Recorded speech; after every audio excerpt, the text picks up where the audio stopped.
Humiram sa akin ng pera ang pinsan ko, 2,000 sana. Pero wala akong ibang pera kundi 500 lang. Sabi niya, okay lang yan insan, maghanap na lang ako ng idadagdag kasi 2,000 talaga yung kailangan ko. Kaya, pinapahiram ko na lang sa kanya yung 500 na ipon-ipon ko. 500 lang yon sa iba.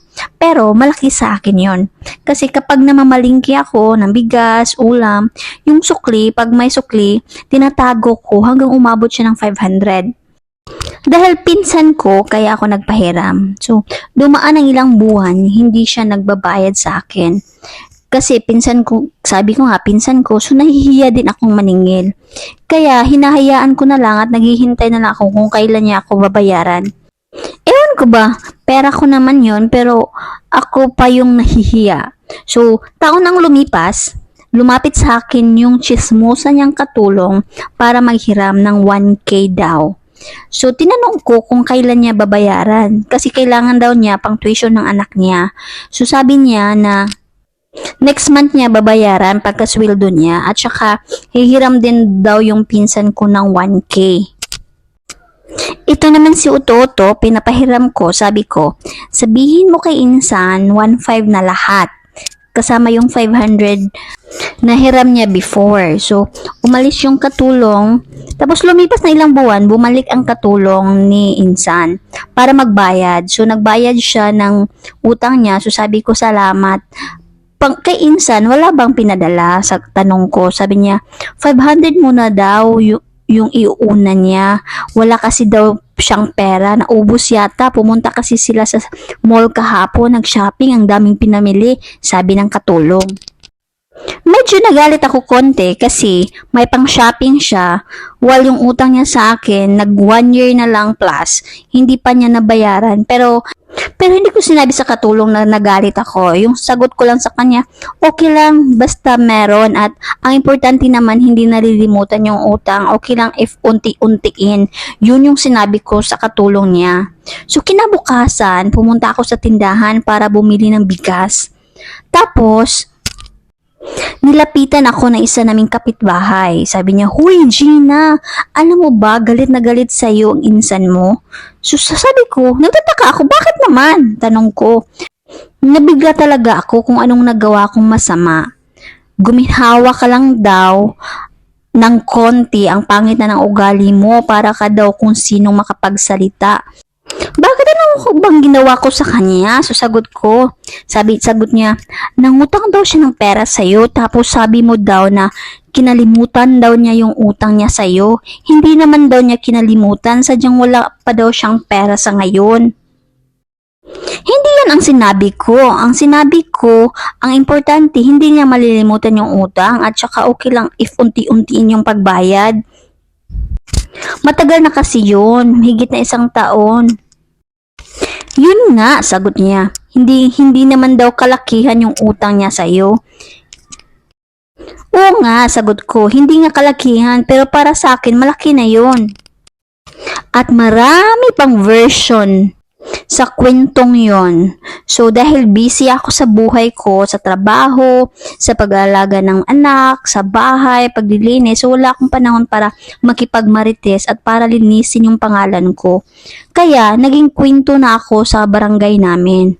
Pero wala din naman akong pakialam kung anong isipin ng mga tao sa akin. Ang mahalaga sa akin na nagagampanan ko ang pagiging ina at asawa ko. Hindi ko naman masasaing yung chismis, pero ganun talaga minsan yung buhay. Ikaw pa ang nagpapahiram, ikaw pa ang masama. So, listen to learn na rin yun sa akin. Kaya, hindi na ako nagpapahiram ng pera. Kaya, sobrang sama ko na. Yung isa din naming kapitbahay, lagi siya naghihiram ng pera, 1,000, 2,000, minsan naabot din ng 5,000, pero binabayaran din naman niya. Kaya lang, yung hindi ko gusto sa kanya, kasi classmate yung namin, mga anak.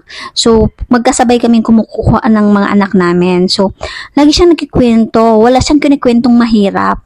So, kasi kaming mag-asawa, sobrang tipid kasi namin. Yung pagkain namin, yung ulam is isa lang talaga. So, hindi kami, minsan lang yung mga dalawang ulam, tatlong ulam, pero usually talaga isang ulam kasi nagtitipid nga, nagsisavings, ganon. Tapos, pag nag-uusap kami, nagchika-chika, so, lagi niyang sinasabi na hindi daw sila kakain ng isang ulam lang. So, lagi, if talaga yung pinakamaliit lang nila na ulam is dalawa. So, hindi talaga pwede yung isa.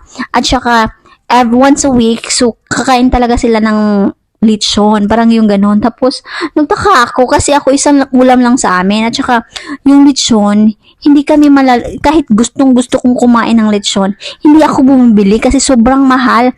Almost 550 yung kilo. So, hindi ko kayang kainin ganun kamahal. So, pag bumili lang ako, sobrang craving ko na. Pero pag kaya, hindi talaga ako bumibili. Tapos sabi niya, every week silang, once a week talaga sila kakain ng lechon. So sabi ko sa sarili ko, so ang dami pala nitong pera. So bakit laging nanghihiram sa akin?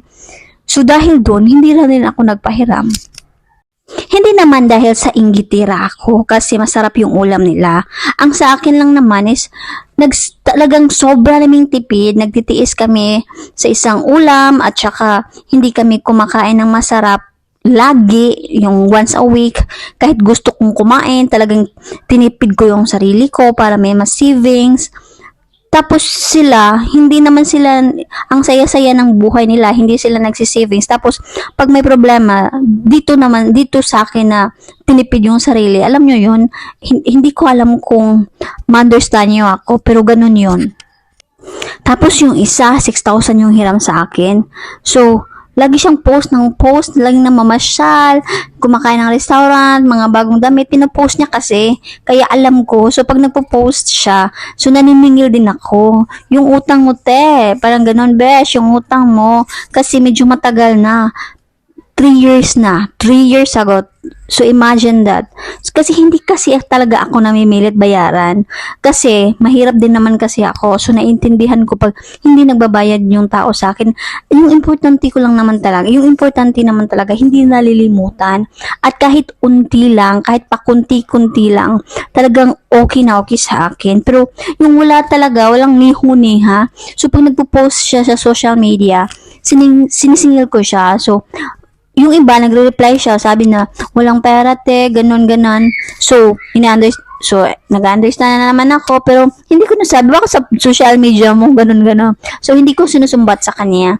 So, after a month na naman, so, chinachat ko naman. So, ngayon, lately, sinisin niya na lang yung mga messages ko, hindi na siya nagre-reply. Tapos, yung social media niya, ang dami niyang ganap sa buhay. Talagang nakakainis pa ganon. Kasi hindi naman pinupulot yung pera, pinaghihirapan yung pera. So, sana yung mga nangungutang, lahat naman siguro ng tao, hindi, may mga tao naman talagang hirap, kaya nga nangungutang tayo, di ba? So, ang importante lang naman is hindi mo malilimutan yung utang mo. At saka, kung may pera ka kahit kunti, sana unti-untiin, kasi mabigat din naman kasi pag i-full mo, like for example, yung utang niya 6,000k. So, mabigat yun sa kanya. Pag namasukan siya ng katulong, so, isang buwan yung sahod yun. So, talagang mahirap. So, sabi ko sa kanya, kahit 200 lang a month. Kasi, pag nagbibigay ka ng 200 a month, hindi mo na mamalaya na kasi hindi naman ako nagpapa-interest. So, pero hindi talaga. So, ewan ko kung may konsensya pa tong mga taong to. So, dahil nga sa mga pinagdaanan ko sa mga utang na mga ganito, kaya hindi na talaga, mahirap na ako magpautang. Kaya lalo na akong naging masama sa mga tao kasi hindi na ako masyadong nagpapautang except na lang talaga yung mga trusted.